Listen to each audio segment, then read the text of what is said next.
बरं. आणि त्याची संगत बी चांगली नाही ना व त्याचे मित्र बी असेच आहेत दारू कुट्टे. याच्यासाठी आपल्याला काहीकडे चांगलं ध्यान द्यावं लागते बाई. त्याला अशा खराब सवय नाही लागल्या पाहिजे. काल मंदाबाई आली ती आणि ह्याच गोष्टी सांगत बसली.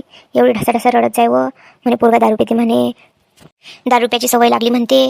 सगळे पैसे दारू तर सोडून टाकते. आता म्हटलं लग्न करून देतो तर पोरी भेटत नाहीत बाई आजकाल.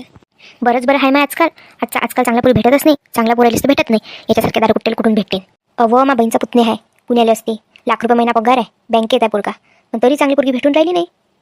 पहिल्या काळात लोकांना पोरी नाही पाहिजे म्हणून पोरी होऊ नाही दिल्या. मग आता असंच होणार आहे. काय करू शकतो. हा बाई तो तिकडच्या एटातला बबल्या नाही का व त्याला पोरगीच नव्हती भेटत. मग काय त्याच्या घरच्या दुसऱ्या पोरीसोबत लग्न लावून दिलं. आता त्या पोरीले एक पोरगी बी आहे म्हणतात. ते अठीच येणार आहे सोबत त्याच्या घरी. सांग आता कोणी दुसऱ्याच्या लेकराला चांगलं वागवते का व. नाही ना बाई जाऊ दे आता जिकडे तिकडे असंच चालू आहे. बरं बाय हो चला आता मी जातो घरी. उद्या मला सोयाबीन सोंगायला बी जावं लागते. आमचे झालं आम्ही चाललो आता तुमच्यासोबत येतो. चला ना. चला मग उद्या भेटू.